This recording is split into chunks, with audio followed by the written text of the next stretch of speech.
I've been thinking about this generation, and how most people want good relations, but don't want to learn communication. And if they do, that means more confrontation, avoiding pain to maintain comfort, and they chain their brain to showing up in ways that lead to separation. Can't have closeness if you saving faces. Only openness brings saving graces. I stay hopeful that I change the station, moving through my desperation, truthing for our elevation.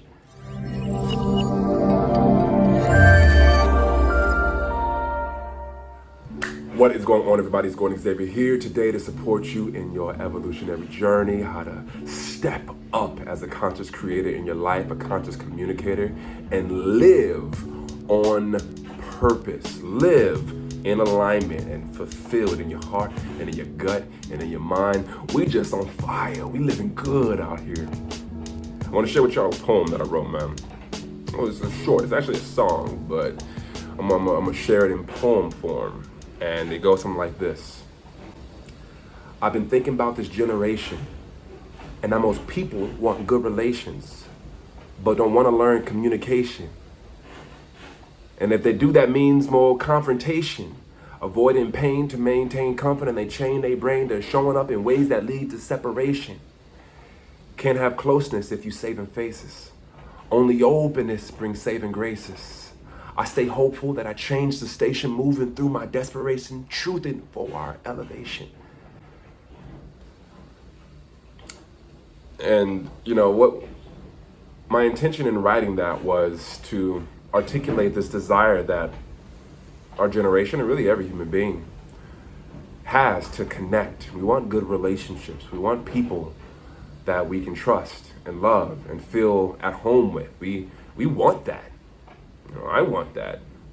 If you're watching this, I get a sense you want that. And simultaneously, while we're wanting these good relations, a lot of people aren't willing to put in the work to learn communication. And communication is the bread and butter for relationships. If your communication is subpar, all of your relationships are going to be subpar. Communication is the level in which you communicate is going to create a ceiling for how high you can go in relationships. If you break the word communication apart, what you have is communication. Come means with or together, uni means one, and cation infers to some kind of process. So you put them back together, and what you have is the process of coming together as one. That's what communication is. It's the process of coming together as one. And that's what relating is. That's what community is. That's what communion is. When you're in a relationship, you want to find communion with the person that you're engaging with, that you're wanting to drop in with and find love, right? You want communion. You want synergy, right? You want to be able to dance and flow and work together with synergy. That's going to be impossible if you don't know how to communicate, if you don't know how to really articulate the essence of your soul with precision, and if you don't know how to receive the light inside of them and really hear that beautiful spark inside of their heart, regardless of their pain or their pleasure, right? Regardless of what they're articulating or expressing or failing to articulate or express. Communication is the bread and butter for relationships, and so this poem, you know, is saying like, hey, we all want connection. We all want to love each other, and simultaneously, it takes heavy lifting and a lot of work in order to do that, because we got to learn communication, and we're not taught that in school.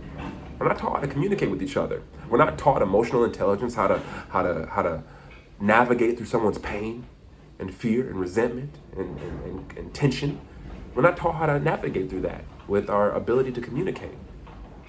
And I think a lot of people avoid learning how to communicate. The next line of that poem is, and if they do learn to communicate, that means more confrontation. A lot of people we're afraid of confrontation.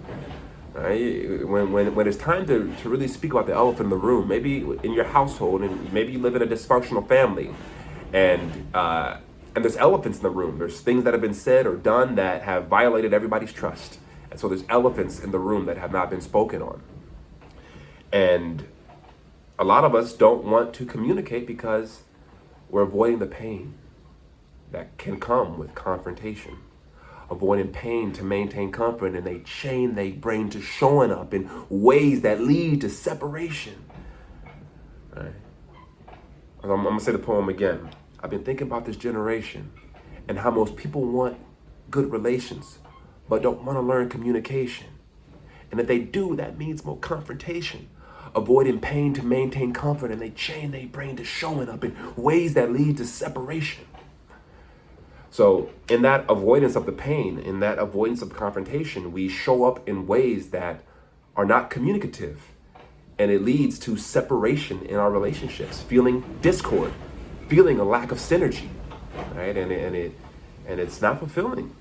There's a sense of incompleteness in a lot of our relationships because of that avoidance of pain, that avoidance of confrontation. And then the next part of that poem is only, you can't have closeness when saving faces. Only openness brings saving graces. All right, so put down the mask. If you're committed to having good relationships in your life, you're not going to be able to create closeness if you're saving face. If you're not willing to be seen in your discomfort and your pain and your sadness, your resentment, your love. Right? You got to put the mask down and be seen in whatever's there. Right? Be vulnerable. Right? And you know, a lot of people would resist that idea of being vulnerable, but you know, I don't even like the word vulnerable. Well, I prefer the word authentic. Be authentic and allow the chips to fall where they fall in you showing up authentically in your truth. Quit saving face. Right? And when you choose to open up in your truth and you choose to be seen, you create grace, right? Then support from your angels, the universe, other people, wherever that support may be, it's going to come in and it's going to grace you. Right? But you gotta be willing to allow your world to fall apart before that grace comes in. Right? You gotta be willing to experience the pain, the heartbreak, and the instability that comes with living your life authentically.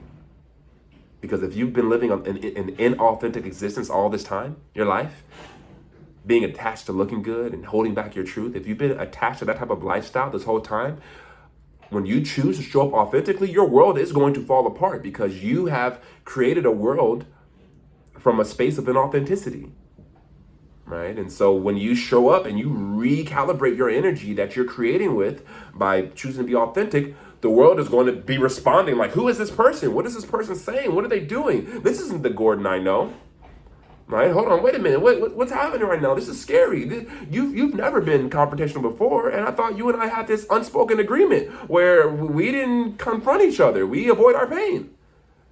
Relationships are going to fall apart and get rocky when you choose to show up authentically. But once again, you do that, grace will come in and you will receive that grace.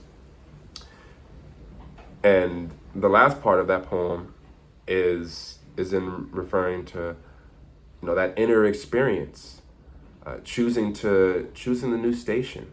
You know, how's it go? Let me think it back up. You know, can't have closeness if you saving faces. Only openness brings saving graces. I stay hopeful that I change the station, moving through my desperation, truthing for our elevation, right? So do that inner work to keep your mind attuned, atonement, tapped into the tones of the divine. Stay tapped into God. Stay tapped into spirit.